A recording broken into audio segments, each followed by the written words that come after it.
Hello everyone, कैसे हो आप सभी। मैं रिया गुप्ता और मैं आप सबको बिजनेस स्टडीज़ करवाने जा रही हूँ +2 की। ठीक है, तो ये यूज़फुल रहेगी सीबीएसई बोर्ड के लिए भी, पंजाब बोर्ड के लिए भी। ठीक है, तो और ये यूज़फुल रहता है आगे, जैसे बीकॉम के जो बीबीए के बच्चे हैं उनके लिए भी ये यूज़फुल रहेगा। तो हमने कल पढ़ा था कि मैनेजमेंट क्या होता है, उसके कौन कौन से फीचर्स हैं। ठीक है, तो वो हम क्विक रिव्यू देख लेते हैं। क्या पढ़ा था कि मैनेजमेंट क्या होता है, कैसे आपने काम करवाना है, मैनेज करते हो इफ़ेक्टिवली एंड एफिशिएंट।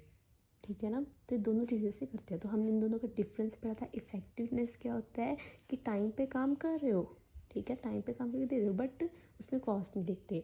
और एफिशिएंसी में क्या देखते हो, आप टाइम पे भी काम कर रहे हो, सही वे में काम कर रहे हो, ताकि आप अच्छे से यूटिलाइज कर सको रिसोर्सेज का, और कॉस्ट जो है मिनिमम हो जाए। उसके बाद हमने कहा था कि एक डेफिनेशन याद कर लेना, और उसके बाद हमने उसके फीचर्स पढ़े थे कि गोल ओरिएंटेड है, मल्टी डायमेंशनल है, ठीक है, कॉन्टीन्यूस प्रोसेस है, परवेसिव है, ये टीम वर्क है, ये ग्रुप एक्टिविटी है। ठीक है, और हमने इसमें ये एक इनविजिबल है, ठीक है, इंटेंजिबल है, सॉरी इंटेंजिबल है, ठीक है ना, कि मतलब ये टेंजिबल नहीं होती मैनेजमेंट। आज हम पढ़ेंगे ऑब्जेक्टिव्स क्या होते हैं मैनेजमेंट। पहले यहाँ पे वर्ड आ रहा है ऑब्जेक्टिव, तो हमें इसका मीनिंग क्लियर होना चाहिए कि ऑब्जेक्टिव क्या होते हैं। ऑब्जेक्टिव जनरली मतलब ये होता है कि आपका एंड क्या है, आपका टारगेट क्या है। ठीक है ना, कि ऑब्जेक्टिव्स का ये है कि जैसे अपने एक ऑब्जेक्टिव सेट कर दिया कि हाँ मैंने +2 में 90% मार्क्स लेने हैं, ये आपका एंड गोल आ गया। ठीक है ना, ऑब्जेक्टिव्स क्या है, are the end towards which the activities of the organisations are directed. तो अगर आपने एक बार ही एक आपने एंड डिसाइड कर लिया कि हाँ हमने यहाँ तक पहुँचना है, तो आपकी जो एक्टिविटीज़ होंगी वो उस अकॉर्डिंग करी जाएगी। अगर आपका 90% का गोल है तो आप उस अकॉर्डिंग तैयारी करोगे, अगर आपका 95% है तो आप उस अकॉर्डिंग प्रैक्टिस करोगे। ठीक है ना, तो इसमें कहते हैं कि जो मैनेजर ऑब्जेक्टिव्स देखी जाती हैं, ठीक है ना, ऑर्गेनाइजेशन में, एक कंपनी में, एक ऑर्गेनाइजेशन में 3 तरह की मैनेजर ऑब्जेक्टिव्स देखी जाती हैं। Organisational objective, social and personal objective. अब ऑर्गेनाइजेशनल ऑब्जेक्टिव कौन सी होती है, अब आपने कंपनी खोली, आपने एक ऑर्गेनाइजेशन खोली, तो आप क्या चाहते हो, ठीक है, तो आप यही चाहते हो कि आपका प्रॉफिट हो। बट हर एक बिजनेस का ये मेन सिर्फ यही मोटिव नहीं होता कि प्रॉफिट कमाना, उनका ये भी एक एम होता है कि उनकी जो कंपनी है वो चलती रहे, ठीक है ना, उसकी ग्रोथ भी हो। ये भी नहीं कि एक जगह टिकी रहे, बस सरवाइव करते रहे और उस ग्रोथ और प्रॉफिट भी साथ साथ हो। तो ऑर्गेनाइजेशनल ऑब्जेक्टिव क्या है, इसका मीनिंग ये है कि ये ऑब्जेक्टिव एम करते हैं prosperity and growth of the organisation, ताकि ग्रोथ हो ऑर्गेनाइजेशन। जनरली हम ये एज्यूम कर लेते हैं कि हर ऑर्गेनाइजेशन का मेन ऑब्जेक्टिव क्या है कि प्रॉफिट मैक्सिमाइजेशन, बट ये ट्रू नहीं है। एक मैनेजर क्या क्या चीज़ें ट्राई करता है अपनी कंपनी के ऑब्जेक्टिव को डेवलप करने के लिए, पहले तो है सर्वाइवल।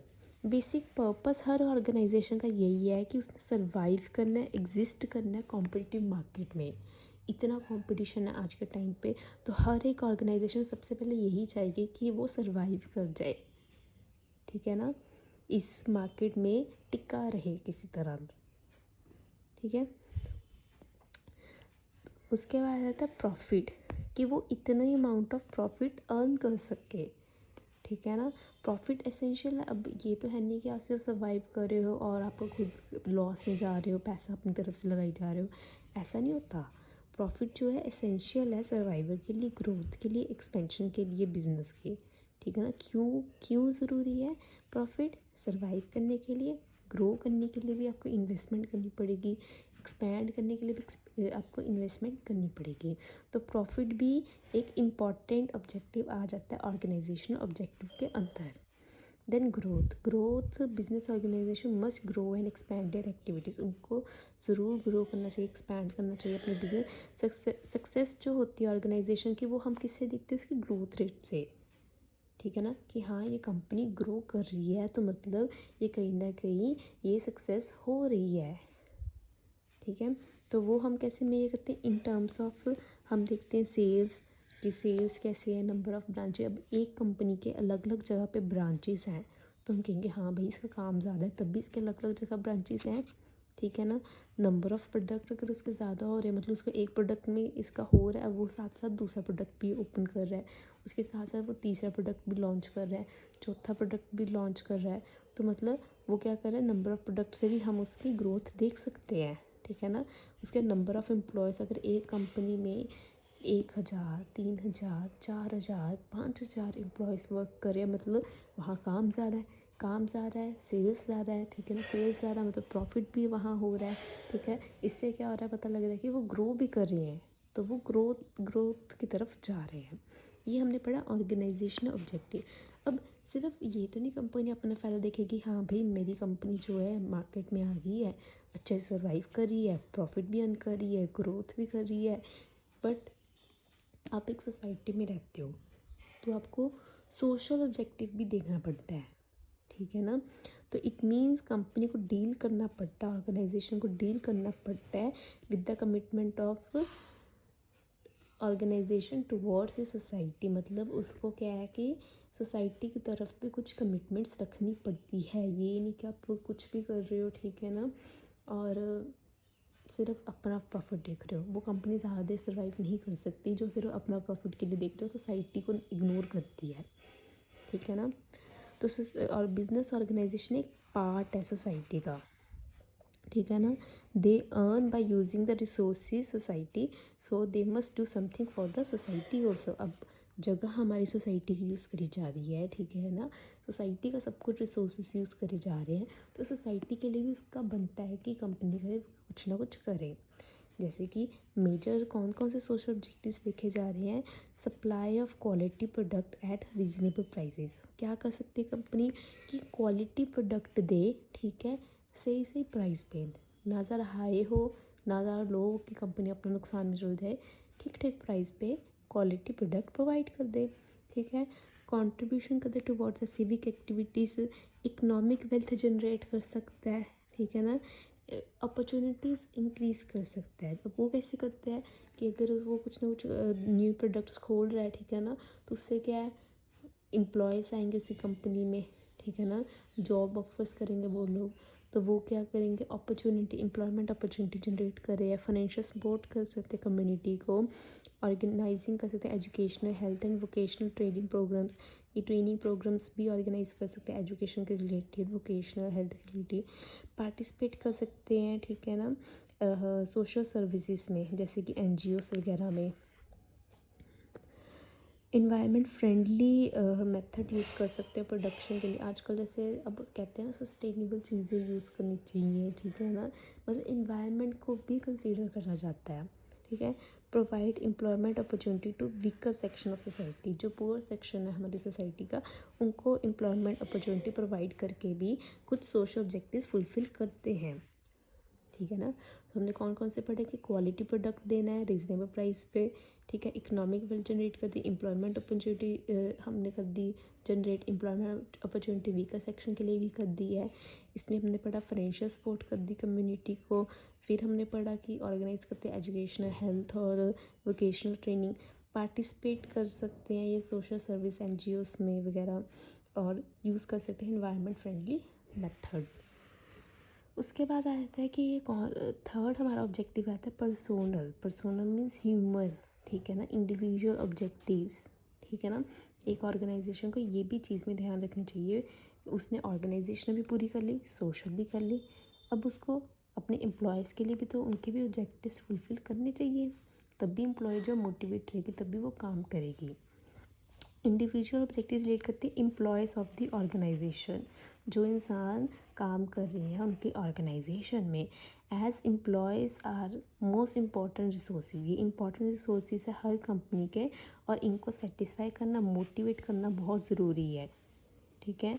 तो एक मैनेजमेंट में इंडिविजुअल ऑब्जेक्टिव कौन कौन से आ जाते हैं, पहला कि कॉम्पिटिटिव सैलरी उनको देना ताकि उनकी नीड्स जो है फुलफ़िल कर सको। ये नहीं कि आप उनसे काम ज़्यादा ले रहे हो और उनको उसके बदले उनकी बेसिक जो उनकी सैलरी होनी चाहिए वो भी नहीं प्रोवाइड कर रहे, और कोई और कंपनी उनको अच्छे सैलरी पे उनसे काम उतना ही ले रही है, ठीक है, तो ऑब्वियस है वो आपकी कंपनी में नहीं टिकेगा एम्प्लॉय, फिर वो दूसरी कंपनी में चले जाएगा। तो इट्स बेटर कि आप उनको कॉम्पिटिटिव सैलरी दो, ठीक है ना, और उनके फाइनेंशियल नीड्स को फुलफ़िल कर दो।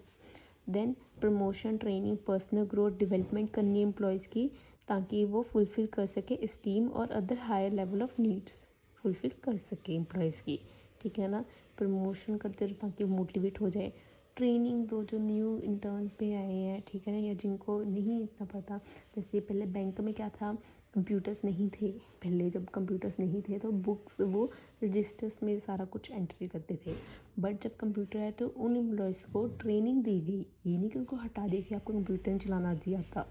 उनको ट्रेनिंग प्रॉपर दी गई आप कंप्यूटर की, उनको वहाँ एंट्रीज डालनी सिखाई गई है।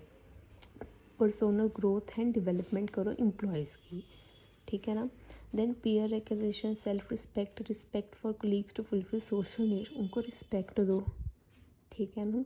उनकी सेल्फ रिस्पेक्ट जो है वो इंक्रीज़ करो, तो इससे क्या उनकी सोशल नीड्स फुलफ़िल हो रही है। देन क्योंकि वो एक दूसरे इंटरेक्ट भी करते हैं, फ्रेंड्स बनते हैं, ठीक है, पेयर रिकग्निशन होगी, उनकी सेल्फ रिस्पेक्ट इंक्रीज़ हो रही है, ठीक है ना। रिस्पेक्ट दे रहे हो अगर आप उनको, तो उनका सोशल नीड फुलफिल हो रहा है, वो खुश रहेंगे, वहाँ खुशी खुशी काम करेंगे। यहाँ मेरा तो यहाँ अच्छा सर्कल बन गया है, मेरा बॉस मेरी रिस्पेक्ट करता है, ठीक है, तो वो भी चीज़ उनकी जो सोशल नीड्स है फुलफिल होगी। Then good and healthy working condition दो फॉर सेफ्टी ऑफ एम्प्लॉयज़। अब ये आपका जो भी काम है, अगर आपका वर्किंग कंडीशन अच्छा नहीं होगा, सेफ़ नहीं होगा एनवायरनमेंट उनके लिए, तो कोई भी एम्प्लॉय ज़्यादा देर तक नहीं टिकेगा, वो उसी टाइम चले जाएगा वहाँ से। तो 3 तरह के ऑब्जेक्टिव्स पढ़े हैं हमने, ऑर्गेनाइजेशनल ऑब्जेक्टिव्स, ठीक है, social objectives, personal objectives management के। पहले ऑर्गेनाइजेशन, कंपनी अपना सोच रही है, क्या सोच रही है, सर्वाइवल देख रही है, प्रॉफिट देख रही है, ग्रोथ देख रही है। देन वो सोसाइटी के लिए भी कुछ करता है, क्वालिटी प्रोडक्ट्स प्रोवाइड करता है रीज़नेबल प्राइस पे, ठीक है, एम्प्लॉयमेंट अपॉर्चुनिटी देता है, इकोनॉमिक वेल्थ इंक्रीज़ करता है, एजुकेशन की और हेल्थ की तरफ भी जाता है, और इको फ्रेंडली मेथड यूज़ करता है, एनजीओस वगैरह में भी वो ज्वाइन करता है। देन पर्सनल ऑब्जेक्टिव्स के लिए वो एडिक्वेट सैलरी देता है एम्प्लॉयज़ को, गुड वर्किंग कंडीशन देता है, पीयर रिकग्नाइजेशन होगी, ट्रेनिंग एंड डेवलपमेंट देता है, सोशल रिकग्नाइजेशन होगी उनकी। तो ये हमने पढ़े ऑब्जेक्टिव्स। आई होप आप सबको ये वीडियो यूज़फुल लगी हो, तो थैंक यू सो मच।